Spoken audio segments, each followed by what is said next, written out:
हरे कृष्णा। योगेशं सच्चिदानन्दं वासुदेवं व्रजप्रियं धर्मसंस्थापकं वीरं कृष्णं वन्दे जगद्गुरुं। कृष्णं वन्दे जगद्गुरुं। श्री कृष्ण चरित अमृतम भाग 128 का आज हम श्रवण करेंगे। आज के एपिसोड का शीर्षक है उपासना किसकी, देवता की या भक्त की।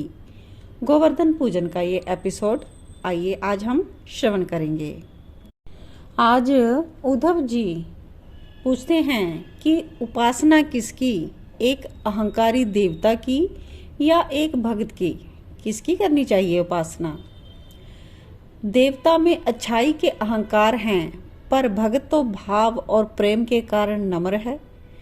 पर किसकी उपासना, एक अहंकार की या भाव और प्रेम से झुके प्रेमी हृदय की।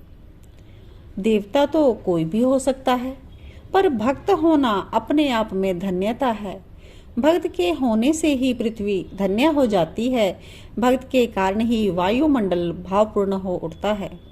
अब ये सब बातें उद्धव जी विदुर जी को बता रहे हैं।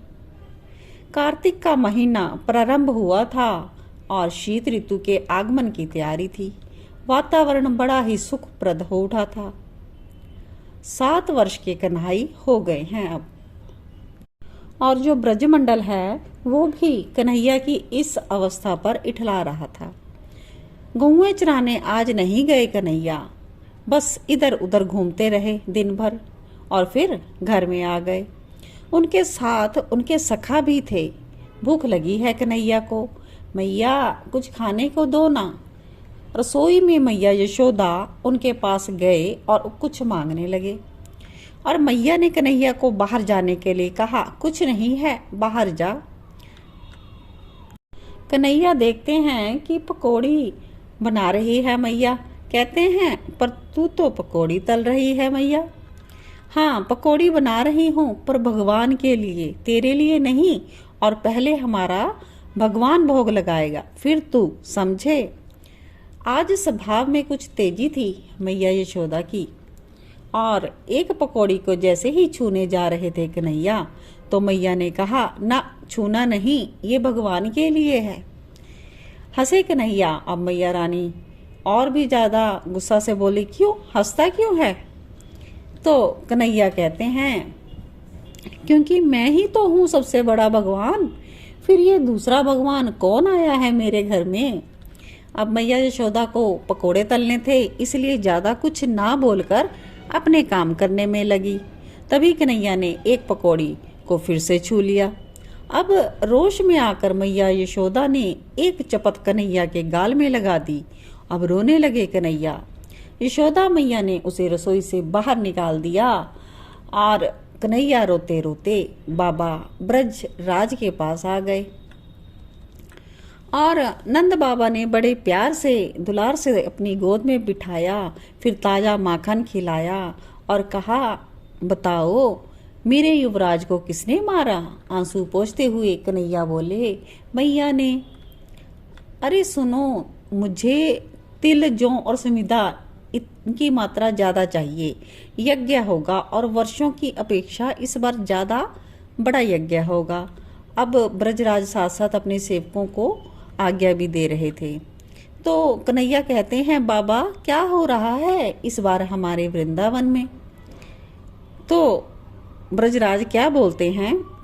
ब्रजराज कहते हैं, मेरे लाल, हम सब ब्रजवासी मिलकर इस बार देवराज इंद्र की पूजा करने जा रहे हैं। तो लाला को उनको अटपटा सा लगा, तो बोला, क्यों। बड़ी मासूमियत से कन्हैया ने पूछा, क्यों बाबा, इंद्र की पूजा क्यों।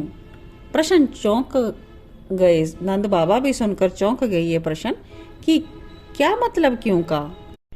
अरे मेरे लाल, इंद्र भगवान हैं, उनकी हम उपासना करेंगे, पूजा करेंगे तो वो खुश होंगे, और खुश होंगे तो वर्षा होगी, और हम तो सब किसान हैं ना लाला, तो इसलिए इंद्र देवता हैं।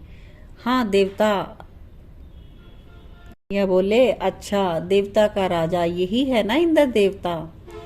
हाँ, पर इंद्र भगवान नहीं है, क्योंकि जो भगवान होता है उसकी पूजा करो या ना करो वो प्रसन्न ही रहता है। कन्हैया अब अपने बाबा ब्रजराज को समझा रहे हैं ये बात। इंद्र एक देवता है, इससे ज्यादा कुछ भी नहीं है। वर्षा इंद्र के कारण नहीं होती। कन्हैया ने अपनी बात कह दी। तो नंदराय बोले, तो किसके कारण होती है ये वर्षा? तो कन्हैया कहते हैं गोवर्धन पर्वत के कारण, वनों के कारण, यमुना के कारण। हाँ बाबा, यही सच है। इंद्र अगर हमारी पूजा से प्रसन्न होता है और पूजा ना करने से अप्रसन्न, तो इसका क्या मतलब हुआ? वो अहंकारी है। फिर अहंकारी की पूजा क्यों करें? अहंकारी व्यक्ति कभी भी मेरी दृष्टि में पूज्य नहीं है। कन्हैया बोले, और इनको देखो, मेरे गिरिराज गोवर्धन को, ये तो भक्त हैं, परम भक्त। फल देते हैं, जल देते हैं, सबको छांव देते हैं, पर कभी आपसे पूजा की मांग की नहीं बाबा, नहीं। इनकी तलहटी में हम सब ब्रजवासी सुरक्षित हैं, हमारे गो बछड़े सब सुरक्षित हैं। हमारे पूज्य होने चाहिए ये गोवर्धन पर्वत। ब्रजराज कहते हैं, कन्हैया तुम कहना क्या चाहते हो? कन्हैया कहते हैं, मैं कहना चाहता हूँ अहंकारी की नहीं, एक भक्त की पूजा करो बाबा। मैं ये नियम समस्त जगत को बताने आया हूँ। भक्त सबसे बड़ा होता है। भक्त वो है जो भक्ति से भरा है, और भक्ति का अभिप्राय है सेवा, निष्काम सेवा। क्या गोवर्धन की तरह कोई सेवा करता है? पक्षियों की सेवा, वनों की सेवा, पशुओं की सेवा, हम ब्रजवासियों की सेवा, और कुछ नहीं चाहते। ये गोवर्धन पर्वत निष्काम सेवा, बस ये यही करते हैं। तो बाबा हमें पूजा इनकी करनी चाहिए। बाबा ब्रजराज चुप हो गए, क्योंकि बात तो सही थी कन्हैया की।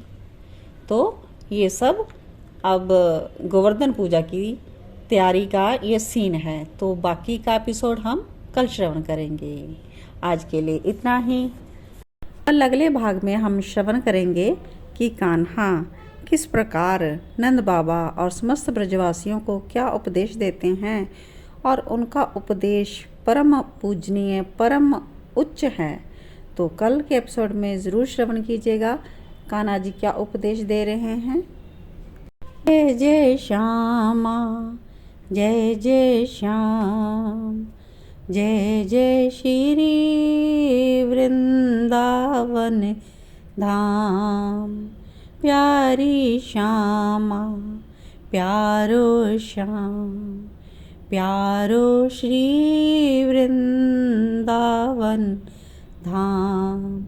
मेरी श्यामा, मेरो श्याम, प्यारो श्री वृंदावन धाम।